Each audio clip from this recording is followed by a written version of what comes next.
রাসূল পাক সাল্লাল্লাহু আলাইহি ওয়াসাল্লাম কলিজার টুকরা মেয়ে হযরতে ফাতেমা রাদিয়াল্লাহু তাআলা আনহার ঘরে যেতে চাইলেন। খবর পাইলেন হযরতে ফাতেমার ঘরে খাবার নাই, ৩-৪ দিনের উপবাস। হাসান আর হুসাইন খাবার না পেয়ে বিছানায় নানা নানা বলে চিৎকার করে।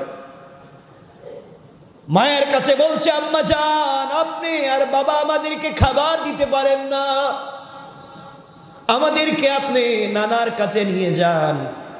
আমরা দুই ভাই যখন নানার নুরানি চেহারা মুবারকের দিকে তাকাই মা, তখন আমাদের দুই ভাইয়ের পেটের খিদা দূর হয়ে যায়। আমরা এমন একজন নানা দুনিয়ার জমিনে পেয়েছি মা। অন্ধকার রাত্রে যখন হাঁটবার জন্য লাইট পাই না, নানার কাছে আমরা গিয়ে বলেছি, নানা তুমি দরজার সামনে দাঁড়িয়ে একবার মুচকি হাসবা। ও মা, নানা যখন দরজায় দাঁড়িয়ে মুচকি হাসি দেয়, তার যে মুচকি হাসিতে দাঁত বের হয়ে যায়, ওই দাঁতের আলোতে অন্ধকার রাস্তা আলোকিত হয়ে যায়। আমরা সেই নানার কাছে যেতে চাই।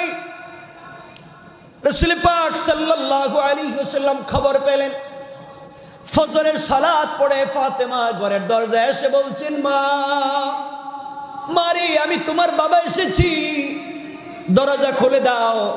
ফাতেমা বলছেন, আব্বা জান, আমার শরীরে এতটুকুন পর্যন্ত কাপড় নাই যে কাপড় পরে বাবা তোমার সামনে দাঁড়াবো। শরীরে এমন কোনো শক্তি নাই যেই শক্তি নিয়ে দরজায় দাঁড়াতে পারে। ৫-৭ দিন হয়ে গেছে, ঘরে খাবার নাই বাবা, ঘরের ভিতরে খাবার নাই। হাসান হুসাইনকে আমি খাবার দিতে পারি না বাবা, আমি কেমনে দাঁড়াই?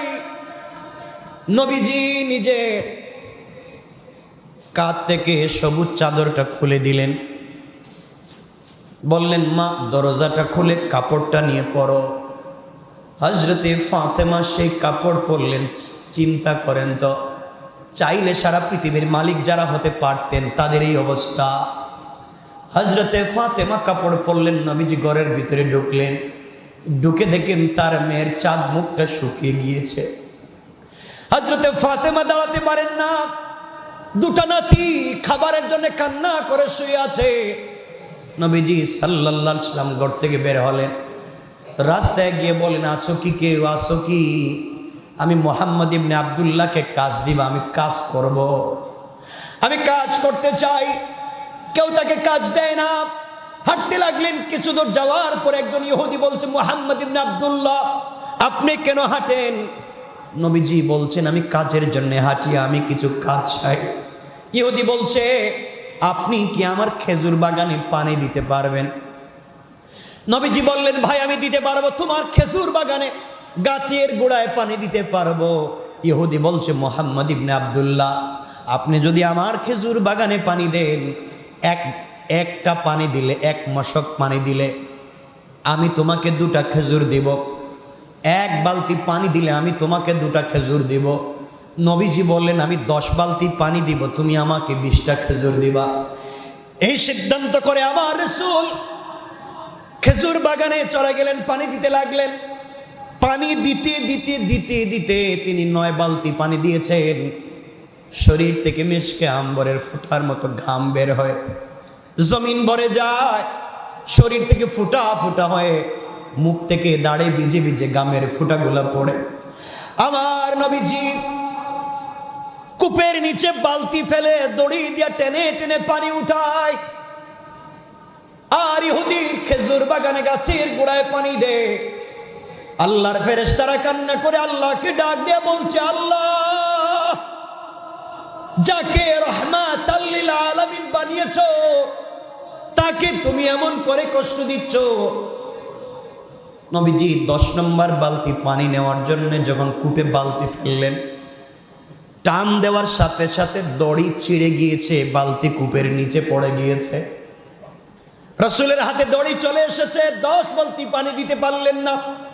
ইহুদির কাছে গিয়ে বলছেন, ভাই রে, 10 বালতি পানি দিতে চাইলাম, দিতে পারলাম না, 9 বালতি দিয়েছি। 1 বালতি দিতে পারলাম না, আমাকে 18টা খেজুর দাও। আমি দিতে পারলাম না, আমাকে ক্ষমা করে দাও। ইহুদি ডাক দিয়া বলছে, মুহাম্মদ ইবনে আব্দুল্লাহ, তোমাকে আমার খেজুর বাগানে পানি দেওয়ার জন্য কর্মচারী নিযুক্ত করেছি, আমার বালতির দড়ি চিড়ে বালতি কূপের নিচে ফেলে দেওয়ার জন্য না। এই কথা বলে যেই নবীর শরীরে মশা মাছি বসাকে আল্লাহ হারাম করে দিয়েছে, যেই নবীর শরীরে মশা মাছি বসাকে আল্লাহ হারাম করে দিয়েছে, যেই নবীর শরীরে 1 ফোঁটা রক্ত, 1 ফোঁটা ঘাম জমিনকে গ্রহণ করতে হারাম করে দিয়েছে, সেই নবীর পবিত্র গাল মোবারকে ইহুদি ছট করে একটা থাপ্পড় মেরে দিয়েছে। আমার নবীজির গাল মোবারকে থাপ্পড় মেরে দিয়েছে। মনে হয় 5টা আঙ্গুলের দাগ নোরানি চেহারায় বসে গিয়েছে। নবীজি সাল্লাল্লাহু আলাইহি ওয়াসাল্লাম নিজের চেহারায় হাত দিলেন না, নিজের গালে হাত না দিয়ে ইহুদির হাতকে জড়াইয়া ধরলেন আর বললেন, ভাইরে, তুমি যে হাত দিয়ে আমাকে আঘাত করেছ, তুমি কি তোমার সেই হাতে ব্যথা পেয়েছ? বাইরে, তুমি যদি তোমার হাতে ব্যথা পেয়ে থাকো, কিয়ামতের দিনে আল্লাহর আদালতে আমার বিরুদ্ধে নালিশ করবা না। আল্লাহর সামনে আমার বিরুদ্ধে নালিশ করতে যাইও না। আমি মুহাম্মদ ইবনে আব্দুল্লাহ আমার পিঠের কাপড় খুলে দিলাম, তোমার যত মন চায় আমার পিঠে আঘাত করে করে প্রতিশোধ নিবা। এরপরও কিয়ামতের দিনে আল্লাহর আদালতে আমার বিরুদ্ধে নালিশ করবা না। আল্লাহু আকবার বলেন। কেমন ছিল তোমার রাসূলের চরিত্র? তোমার রাসূলের চরিত্র কেমন ছিল? আমার বন্ধুগণ, কত নম্র, কত ভদ্র ছিলেন। এই জন্য আল্লাহ বলেছেন, যাকে নম্রতার নেয়ামত দিয়েছি সে পৃথিবীর সবথেকে বড় নেয়ামত পেয়েছে। এই জন্য আমার রাসূলের চরিত্রের নাম হলো, আল্লাহ রাব্বুল ইজ্জত ওয়াল জালাল বলছেন, ইন্নাকা লাআলা খুলুকিন আযীম। উত্তম চরিত্র, আপনাকে নম্রতার চরিত্র দিয়েছি। আমার বন্ধুগণ, লম্বা ঘটনা আরো লম্বা। শেষ পর্যন্ত ইহুদি মুসলমান হয়েছে। আমি শুধু এতটুকুন বুঝাতে চাইলাম, তোমার আমার রাসূলের চরিত্র কেমন ছিল।